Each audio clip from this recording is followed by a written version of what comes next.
Assalamualaikum warahmatullahi wabarakatuh, pemirsa TVmu dan juga Sobat Unggul TV UMJ. Selamat menyaksikan kembali program UMJ Talks kali ini dengan tema Debat Termuda Berprestasi. Dan kita berlokasi seperti biasa di gedung TV UMJ, Gedung Rektorat Lantai 5, bersama dengan saya Vini Auliani yang akan memandu hingga akhir acara. Dan kali ini di samping saya sudah ada, ini mahasiswa dari Fakultas Hukum Universitas Muhammadiyah Jakarta yang juga berprestasi dan jago debat ini, yaitu ada Muhammad Alhas Al-Muizzuddin yang tentunya telah meraih pengalaman dan prestasi selama kuliah nih. Wow, calon pengacara nih Alhas ya. Amin. Amin. Belum kita sapa dulu nih. Assalamualaikum Alhas. Waalaikumsalam. Salam kenal semuanya. Salam kenal semuanya. Ya. Kabar baik ya Alhas ya? Alhamdulillah baik Mbak. Baik, Alhamdulillah. Alhas nih calon pengacara muda dari UMJ. Saya juga pengacara Alhas. Pengacara apa tuh? Iya, pengisi acara. Oh iya oke. Pengisi acara UMJ Talks gitu. Iya. Nah, jadi Alhas nih mahasiswa Fakultas Hukum dan memang cita-citanya jadi pengacara ya. Betul. Suka debat juga. Kenapa sih suka? Awal mulanya nih tertarik masuk jurusan hukum, memang diarahkan oleh orang tua atau memang punya minat di bidang tersebut? Sebenarnya jujur aku masuk UMJ itu aku gap 1 tahun. Karena sebelumnya aku pernah sempat berkuliah, tapi aku jurusan Saintek, Sistem Informasi. Dan aku merasakan bahwa diri aku dalam jurusan Sistem Informasi itu aku merasa nggak cocok gitu loh. Karena kan itu kerjaan yang depan laptop terus. Aku nggak bisa yang baca buku, ketertarikan terhadap isu-isu sosial dan politik tuh kurang gitu loh. Akhirnya aku berencana untuk pindah akhirnya. Milih aku FHUMJ karena kan dalam Fakultas Hukum juga itu banyak ahli-ahli pidana yang terkemuka juga kan. Dan aku juga disarankan oleh abang aku yang kebetulan dia juga lulusan dari UMJ ini. Akhirnya aku memilih Fakultas Hukum. Dan mengapa Fakultas Hukum gitu juga? Karena aku merasakan bahwa di hukum itu aku yang di passion aku juga sering membaca, sering menulis. Yang itu kalau menulis sih dipaksa sebenarnya ya. Karena kan itu mau nggak mau paksaan dari belajar. Tapi dalam hukum ini aku merasakan ada sebuah terkadang dalam dinamika hukum kita tuh ada ketimpangan keadilan gitu loh. Dan aku ingin menjadi sebuah sumbangsi pikiran aku, tenaga aku untuk ada dalam dunia hukum itu gitu loh, menyumbang itu. Gitu. Jadi awal ketertarikannya di situ ya. Iya.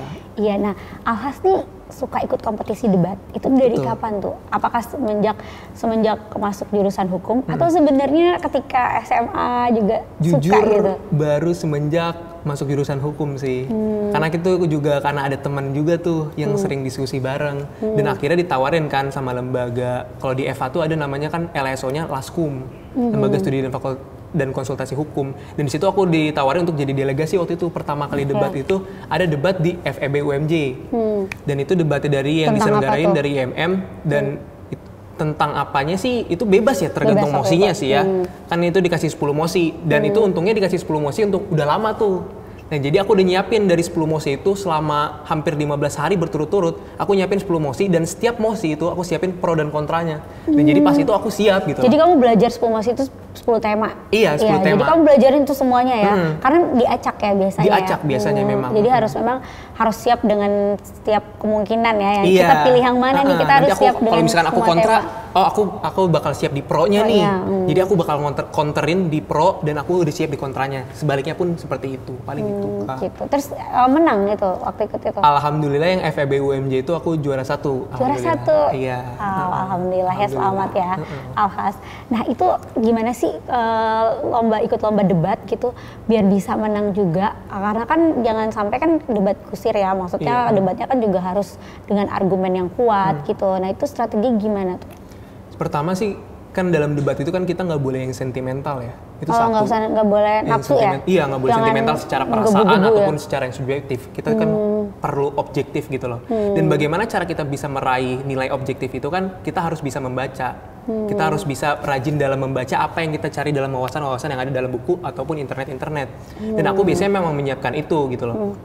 Dan di sisi lain juga, aku juga kadang memang dalam setiap apa yang aku baca itu, aku coba menulis itu. Aku coba menulis itu dan aku bisa tuangkan dalam lisan aku nanti.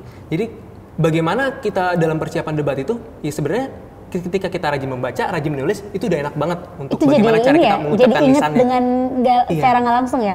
Kita baca terus kita nulis, jadi inget langsung ke otak gitu ya. Apalagi kita udah tahu sebenarnya emosi apa yang nanti keluar, emosi apa yang nanti bakal kita jadi posisi pro atau kontra, itu udah enak banget sebenarnya. Itu sih Kak. Gitu ya, oke. Nah, ketika kamu ikut kompetisi debat, jadi total udah berapa kompetisi debat nih? Kalau total tuh berarti debat aku 3 sih total. 3. Pertama yang FEB UMJ itu alhamdulillah aku juara 1. Yeah. Terus yang kedua itu ada seleksi untuk mencari delegasi ke KDMI. Artinya seleksi ini tingkat univ. Dan aku alhamdulillah itu juara 1. KDMI ini kompetisi debat mahasiswa Indonesia. Seluruh Indonesia jadi itu ya. Tapi kalau ini kan seleksi baru dalam se-UMJ itu. Dari berbagai fakultas tuh itu aku ketemu. Dan aku alhamdulillah itu juara 1. Dan itu memang mosinya memang mendadak. Tetapi beberapa mosi yang aku yang diterapkan dalam debat itu udah pernah terjadi dalam debat sebelumnya. Jadi aku pakai mosi itu kembali. Iya. Jadi lumayan lah. Lumayan ya. Iya. Udah dipelajarin gitu. Terus kemudian dari yang ketiga itu, karena aku juara 1 yang di se-UMJ itu, akhirnya aku dipilih untuk menjadi delegasi dalam KDMI tingkat wilayah. Tapi sayangnya dalam tingkat wilayah, itu kan ada 5 ronde kan. Ronde 1, ronde 2, ronde 3, aku alhamdulillah itu juara 1. Tapi sisanya ronde 2 ronde terakhir itu, aku juara 3, juara 4 sih. Karena bagaimana cara kita bisa lanjut ke tingkat nasional itu aku lihat sih minimal tuh juara 1 dari setiap ronde sih. Harus juara 1 terus ya. Berarti nanti memang di wilayah itu memang dipertemukan semua itu yang punya argumen kuat, jago-jago debat itu ya. Aku sih niatnya juga nanti untuk tahun ke depan pengen ada evaluasi lagi nih sama teman aku yang kemarin nih. Misalkan aku kepilih lagi dan aku seleksi dan dapat kepilih lagi, aku pengen memperbaiki sebelumnya sih. Aku pengen membawa UMJ juga gitu loh untuk tingkat nasional. Gitu Kak. Iya. Nah, ketika kamu ikut lomba debat gitu, kan biasanya ada perasaan grogi gitu ya. Nah, kamu tuh mengalami itu nggak? Atau kamu memang yakin aja, pede aja gitu? Dan ketika ada pun apa yang kamu lakukan biar biar bisa percaya diri gitu? Itu perasaan grogi itu banget Kak. Karena adrenalin itu beda banget. Pasti. Apalagi tuh aku tuh nggak pernah bisa menjadi pembicara pertama dalam debat. Aku selalu grogi. Satu tim berdua jadinya. Satu tim berdua. Kalau debat tuh kadang berdua, kadang bertiga. Dan aku biasanya kalau nggak pembicara 2, pembicara 3. Karena aku perlu mendengarkan argumen lawan sama argumen temanku dulu. Karena waktu itu pertama kali aku menjadi pembicara pertama, itu benar-benar aku pas ngomong gemeter gitu loh. Kayak apa ya? Nggak siap aja gitu. Tapi ketika udah pembicara kedua ataupun misalkan ronde selanjutnya, aku udah mulai siap, aku udah tahu nih mosi apa. Apalagi ketika aku udah menyiapkan mosi itu dan aku udah demen banget sama mosi itu nih. Aku nguasain banget nih ilmu ini nih. Itu udah enak banget sih. Aku pede banget. Udah dapet feel-nya, adrenalinnya dapet. Tapi ya itu dari debat itu bagaimana kita bisa memacu adrenalin kita sih. Itu kan melatih mental kita, melatih logika kita. Itu sih Kak. Gitu ya, oke. Tapi pernah nggak sih debat sendirian atau memang biasanya satu tim? Kalau yang delegasi se-UMJ itu, yang seleksi se-UMJ itu sebenarnya barengan, tetapi penilaiannya individu. Jadi gitu. Makanya kenapa aku juara 1 sendiri itu karena penilaian individu kan. Oke, seru ya debat-debat ini. Oke, kita akan ngomongin soal debat-debat nanti lebih dalam lagi, tapi kita jeda sejenak nih ya, karena kita akan simak dulu yang berikut ini. Pemirsa, tetap bersama kami dalam UMJ Talks, kita akan kembali sesaat lagi. Pemirsa, kembali lagi dalam UMJ Talks, kali ini dengan tema debat termuda berprestasi, yaitu ada hal khas nih ya, mahasiswa Fakultas Hukum yang senang debat gitu dan akan memperdalam ilmu debat gitu ya. Nah, tapi ngomong-ngomong cita-cita al khas nanti kalau udah lulus apa sih? Apakah jadi politisi? Karena biasanya politisi jago debat nih. Tapi pengacara tadi, atau kan nanti akan lanjut juga ke politisi atau gimana? Sebenarnya kan aku sering diingetin sama om aku ya, sama dosen-dosen juga sih, antara politik dan hukum tuh beda jauh banget gitu loh. Karena bagaimana politik itu adalah bagaimana cara kita menjalankan apa yang hukum telah ada gitu. Tapi kalau hukum itu regulasinya, bagaimana kita membuatnya, bagaimana penegakan hukumnya. Dan aku tuh emang memisahkan antara politik dan hukum, dan aku memang sudah mendirikan prinsip diri aku, kalau kok hukum aja deh. Aku kayaknya nggak ke politisi, itu sih Kak. Karena kenapa? Karena aku juga awalnya pengennya sih CPNS aku tuh pengen CPNS kalau nggak jaksa hakim. Tapi mikir juga, karena kan aku, ibu tinggal sendiri di rumah. Tapi kan kalau CPNS gitu kan pasti kita keluar kota gitu-gitu kan. Jadi aku memilih untuk yang independen, paling lawyer, untuk ya insya Allah sih aku pengen buat law firm sendiri gitu Kak. Buat sendiri, amin. Untuk Amin. saat ini itu Iya. ya. Amin. Oke. Nah, balik lagi ke debat nih, itu kan tadi harus mempersiapkan. Terus kamu tadi ketika ada lomba debat juga ada tema-temanya, ada musik-musiknya, kamu pelajarin itu semua ya. Berarti itu memang harus berwawasan luas kan ya. Nah, kamu itunya gimana? Pelajarinnya, kamu bagi waktu dengan kuliah kamu dan juga untuk mempelajari semua tema-tema persiapan itu? Jujur pasti itu beberapa mosi yang aku pegang juga itu beberapa sudah dapatkan di mata-mata kuliah. Tapi beberapa yang belum, kadang aku juga nyari-nyari itu menggunakan kayak artikel-artikel yang ada, jurnal-jurnal ilmiah yang ada. Dan biasanya sih memang tengah malam sih Kak. Kadang waktu itu aku benar-benar yang debat pertama kali tuh, yang FEB UMJ itu karena memang persiapannya juga mepet, cuma beberapa hari. Dan tinggal sisa H-1 dan itu aku masih kurang 4 mosi dan aku sampai begadang yang dari jam 10 malam sampai pagi, jadi aku pas debat tuh nggak tidur, jadi ya emang separah itu sih. Karena tapi memang perjuangannya ya? memang nggak mengkhianati hasil sih. Karena akhirnya alhamdulillah menang ya. Iya, karena aku takut kalau misalkan memang aku nggak nyiapin 4 mosi, ya pasti aku cuma ngangong-ngangong, kayak aku nggak bisa membangun argumentasi yang logis gitu loh, nggak ada yang sistematis pasti argumentasi aku. Jadi mau nggak mau aku harus baca minimal ya satu artikel pun aku harus baca itu. Tahu gitu ya. Karena kamu jadi penasaran juga ya. Iya. Karena penasaran mengalahkan rasa ngantuk kamu itu tadi ya, betul. sampai pagi dan itu nggak tidur jadi Betul, 12 betul. sampai lomba paginya, nggak ngantuk gitu. Ngantuk sih, aku sempet kalau belum giliran aku sempet curi-curi tidur kadang, Tidur, tapi sambil kadang nyiapin mosi juga, poin-poin mosi apa yang aku nanti paparin nih, itu sih Kak. Baru setelah lomba baru ya bisa Iya, tidur. Itu enak banget pas sudah lomba Udah Kak lomba, tidurnya udah Kak. plong ya. Yang penting udah dibekali dulu ya, Iya. kita udah tahu juga nih dengan ilmu-ilmunya, wawasan-wawasannya untuk bahas mosi-mosinya itu Iya. tadi. Karena beberapa mosi yang kayak isu-isu terkait equality gender, aku kan kurang ya feminisme gitu-gitu. Jadi aku perlu baca dan baca lagi. Dan kayak gitu-gitu kan aku nggak bisa memahami dalam satu hari aja. Kadang beberapa hari juga aku perlu baca lagi beberapa buku yang memang terkait isu itu gitu loh. Nah, yang paling serem nih misalnya dalam debat nih, apa sih misalnya dari sisi lawan nih, wah ternyata dia kayak gitu, apa sih tantangannya dia gitu misalnya yang bikin kita, waduh ini gimana nih, atau kita harus bisa balas lagi dengan tepat nih gitu. Kalau yang paling serem itu adalah ketika argumentasi yang udah disiapin semua. Misalkan aku biasanya nyiapin minimal 5 poin besar tuh. 5 poin besar yang untuk kekuatan aku nih, untuk lawan dia.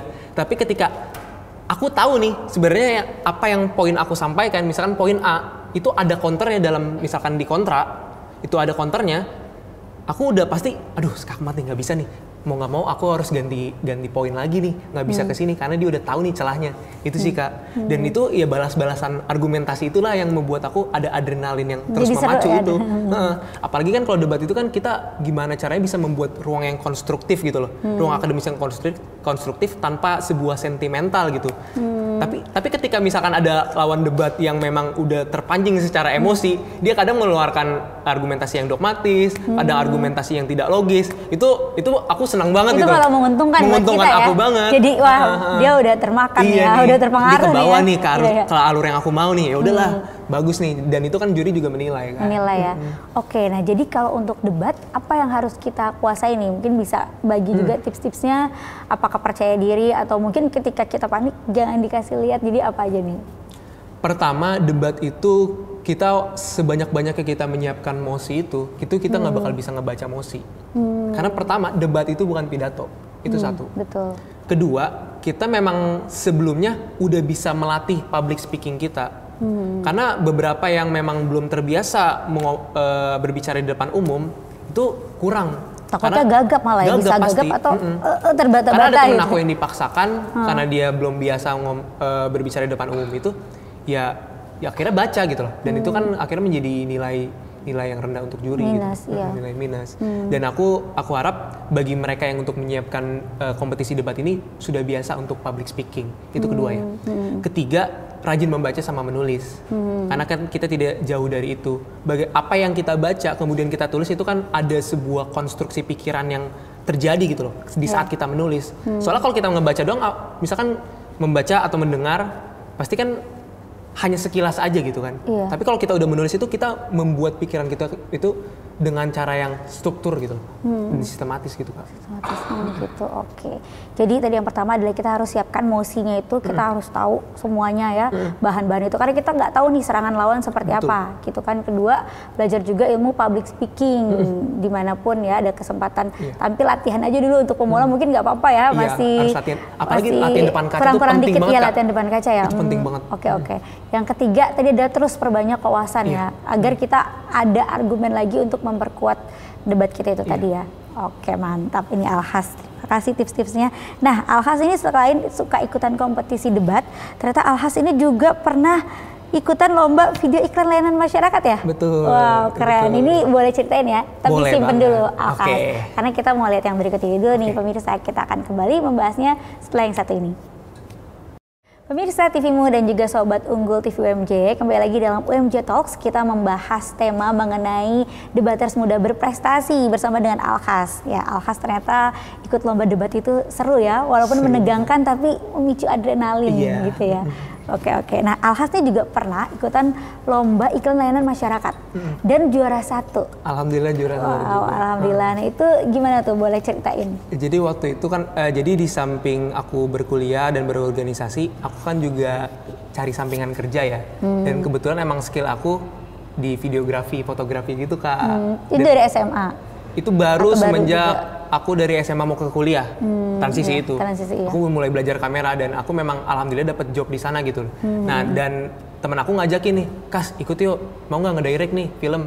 Ya udah, dan pada saat itu lagi rame-ramenya kasus Brigadir J. Persidangan tentang Sambo itu lagi rame-ramenya.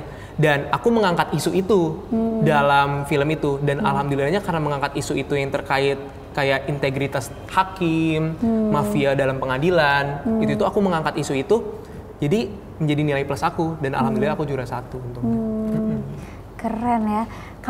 Jadi kamu mendirect dan itu kan diperankan juga dari ke visual ya? Dari betul. Konsep kamu terus ke visual gitu? Aku bikin skripnya dulu, aku bagaimana bikin storyboardnya, bagaimana cara menata lightingnya. Aku kan juga emang punya kamera juga alhamdulillah, jadi aku juga ngerti nih cara pengambilan kameranya. Aku juga aktor di situ juga. Aktor di situ juga. Ada berapa orang jadi satu tim itu? Waktu itu aku 4 orang aja sih. 4 orang? 4 orang, tapi emang ganti-gantian tuh kita ganti-gantian jadinya semuanya ya? Iya. Oke, keren. Nah, untuk selain ikutan lomba iklan layanan masyarakat, kamu juga pernah ikutan lomba storytelling ya? Pernah. Itu seperti apa? Itu tuh jadi ada sebuah perusahaan besar itu, perusahaan minyak wangi itu lumayan terkenal di Indonesia ya. Dan dia mengadakan sebuah lomba storytelling kan. Dan aku pikir, wah kayaknya menarik juga nih. Soalnya lomba pertama dipilih lombanya itu lewat video nih. Ya udah deh, aku coba nulis tuh. Dan temanya itu mengenai hubungan kepada manusia, hubungan manusia gitu. Namanya kita, aku kan dulu sering banyak pengalaman kayak gagal bisnis juga dulu. Aku juga nyoba-nyoba pekerjaan-pekerjaan yang memang aku belum pernah cobain. Itu aku ceritain di situ. Dari pengalaman hidup aku secara empiris gitu loh. Aku ceritain dari awal sampai aku dari kegagalan dan kesuksesan, dan bagaimana aku bisa bertemu seorang manusia yang aku belum kenal, kemudian aku sayangi juga. Aku ceritain di situ. Dan aku kemas dalam bentuk sekitar 5 menit video sih. Dan alhamdulillah itu kepilih untuk menjadi 10 finalis terbaik. Dan 10 finalis terbaik itu dikompetisiin lagi secara langsung, secara live itu waktu itu di daerah M Block. Dan tapi sayangnya aku nggak juara 1, juara 2, juara 3 sih. Cuma 10 finalis terbaik aja sih. Tapi lumayan ya, udah bisa masuk sih. 10 finalis itu. Kamu memang seneng juga ikutan kompetisi lomba-lomba dan coba-coba sesuatu yang baru? Itu aku senang banget sih, karena apa ya, dari sesuatu yang baru itu kita banyak belajar Kak. Apalagi sebenarnya gini ya, prinsip aku tuh bagaimana cara kita meraih kesuksesan itu, pasti kita mau nggak mau harus ada kegagalan Kak. Karena dari kegagalan itu kita belajar. Coba betul. Misalkan kita lihat tokoh-tokoh yang ternama itu kan semua pasti merasakan sebuah kegagalan. Ya? Banyak sebuah proses yang kayak itu tampak mustahil, tetapi mereka terus konsisten akan proses itu. Dan kita kan nggak tahu mana lubang rezeki kita ini loh. Jadi kita coba aja masuk lubang ini, tetapi misalkan lubang itu menolak, ya udah kita pindah ke lubang yang lain. Paling gitu sih Kak. Iya.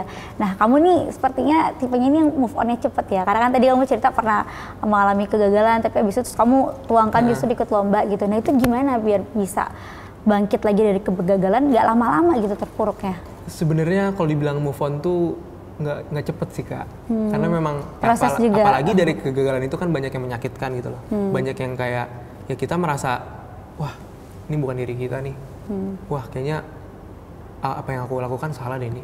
Itu kan kita merasakan sebuah pesimisme di situ. Tapi bagaimana cara kita membangun sikap optimisme kita lagi? Ya mau nggak mau kita harus mencoba hal baru lagi. Mau nggak mau, masa kita berhenti dalam titik ini aja? Masih banyak loh jalan-jalan lain. Aku ya itu sih Kak yang membuat aku masih kuat gitu untuk mencoba jalan-jalan lain. Oke. Kamu ikut organisasi juga kemahasiswaan? Iya, aku Apa itu? Aku ikut kalau internal tuh BEM Fakultas BEM Hukum, Fakultas. sama dalam lembaga turunan lagi tuh namanya Laskum. Sekarang semester 3. Semester 3. Oke, berarti masih aktif-aktifnya ya? Iya, betul. Bagi jadwalnya gimana antara organisasi juga sama lomba-lomba lainnya? Aku kan di samping kuliah, organisasi sama kerja juga. Jadi Kerja juga? Freelance tapi? Freelance sama ada full time juga sih. Full time juga? Dan bagi waktunya sih, aku pertama di kerjaan, kontrak kerjaan aku, bos, aku kan kuliah, aku organisasi, jadi kalau misalkan ada kegiatan apa-apa, nanti aku boleh ya izin. Oh iya nggak apa-apa Kas, nggak apa-apa katanya gitu. Jadi aku udah pertama itu kerja yang paling penting, kontraknya kan paling profesional gitu istilahnya kan. Ya. Sisanya kalau mereka udah ada toleransi, akhirnya aku ke kuliah dulu pertama. Kuliah dulu aku selesaiin, aku nggak pernah mau ada alfa sama sekali yang sia-sia gitu loh dalam mata kuliah. Aku pasti ngedepanin kuliah, kemudian baru organisasi. Dan di organisasi rata-rata mereka juga mengerti kalau aku juga kerja. Jadi kadang mereka, oh yaudah Kas, nanti lu datang pas ini aja ya, nanti kamu datang pas ini aja. Jadi mereka juga ada apa ya? Ya pengertian juga sih, ya. Ada simpatisme juga ke aku gitu. Oke, keren semangatnya nih patut dicontoh nih Alkas. Nah Alkas, apa yang kamu rasakan juga ketika kuliah di UMJ? Mungkin kamu bisa ceritain juga apa ya vibes-nya gitu di UMJ sehingga kamu nih bisa semangat gitu untuk kuliah, kerja juga organisasi gitu. Menurut kamu gimana sih? Sebenarnya jujur karena aku waktu itu kan masuk aku telat ya. Jadi karena masuk telat tuh ya namanya dapet temen tuh susah dulu awalnya.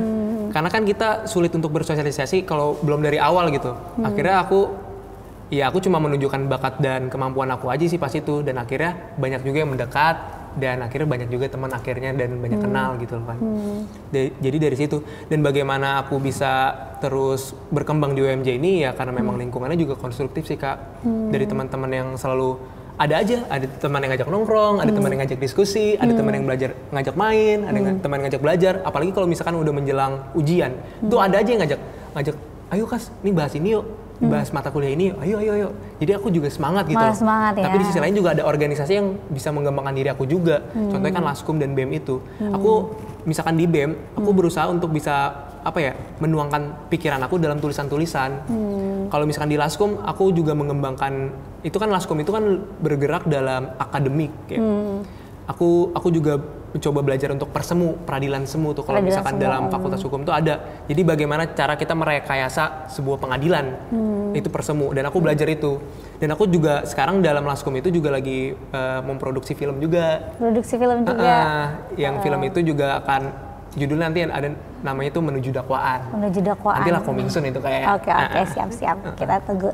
Nah, Alhas, kira-kira kamu 5 tahun dari sekarang ini apa rencananya, dan juga mungkin buat UMJ, kamu ingin UMJ seperti apa 5 tahun ke depan? Pertama sih aku dari hal-hal kecil dulu ya. Pertama aku harus bisa konsisten dalam IPK aku. Itu satu. Kedua, dalam 5 tahun ini aku juga pengen bisa menyumbangkan ide apa nih yang bisa aku tinggalkan dari UMJ ini gitu loh. Apalagi khususnya untuk fakultas hukum gitu. Tapi di sisi lain juga untuk UMJ ini aku pengen sih tahun depan bisa menang itu sih KDMI itu Kak. Itu ikut lagi ya. Itu ikut lagi. Terus untuk 5 tahun setelah aku lulus juga ya. Aku juga pengen banyak sebelum lulus sih sebenarnya aku pengen magang-magang dulu di law firm gitu kan. Aku pengen belajar dulu nih bagaimana cara jadi tahu ritme kerjanya, sistematikanya bagaimana gitu kan. Jadi kemudian nanti aku juga pengen, pasti kan kalau dari law firm itu kan aku ikut juga pengacara ternama. Aku juga pengen gimana mereka improve menangani lagi kasusnya. Aku juga pengen lagi improve bahasa Inggris aku. Karena kan rata-rata law firm ternama itu banyak yang perlu kualifikasi Inggris yang bagus kan. Oke. Itu sih Kak. Keren Alhas, mudah-mudahan lancar dan Amin. sukses semuanya ya. Nah, Alhas boleh bagi juga nih kalimat-kalimat penyemangat inspiratif buat teman-teman UMJ Talks yang menonton biar bisa semangat juga dan bisa meraih prestasi seperti Alhas. Kalau aku sih dari kutipan ini sih Kak, ada namanya itu filsuf Prasokrates. Jadi zaman sebelum Yunani itu ada namanya Heraklitus. Dan Heraklitus ini memunculkan sebuah teori Panterei. Nah, teori Panterei ini apa? Teori yang mengatakan kalau kita tuh terus mengalir. Dalam proses kita tuh pasti terbentuk. Dalam proses kita pasti merasakan kegagalan. Dan dari aliran itu kita ikuti saja alurnya. Kita ikuti aja apa yang nanti akan terjadi ke depan. Tapi ikuti alur bukan berarti kita hanya pasrah ya. Kita juga ada ikhtiar untuk bisa membangun apa yang akan kita bangun di kedepannya. Dan dalam apa yang Heraklitus katakan itu, dalam teori Panterei itu, ya aku jadi pikir, oh ternyata proses yang aku udah jalanin selama aku hidup ini, itu ada maknanya loh. Itu ada sebuah kegagalan yang memang menjadi sebuah pembelajaran untuk menuju kesuksesan. Jadi aku nggak bakal pernah berhenti sih Kak dari filsuf itu tuh Kak. Salah satu filsuf itu. Terus melangkah dan tidak pernah berhenti. Betul. Belajar juga tentunya Alhas ya. Baik Alhas, sekali lagi terima kasih. Sukses selalu Alhas. Semoga tercapai semua cita-citanya. Amin ya. Amin. Baik pemirsa TVmu dan juga Sobat Unggul TV UMJ, tidak terasa kita sudah berada di penghujung acara. Alhamdulillah kita tadi sudah mendengarkan sharing-sharing dari Alhas, debater muda berprestasi. Mudah-mudahan apa yang disampaikan bisa bermanfaat dan juga bisa menambah semangat kita untuk terus maju dan juga menjadi berkemajuan tentunya. Dan tidak terasa saya Vini Auliani dan juga Alhas serta seluruh kerabat kerja yang bertugas, kami mohon pamit undur diri. Sampai jumpa di episode selanjutnya. Wassalamualaikum warahmatullahi wabarakatuh. Sampai jumpa.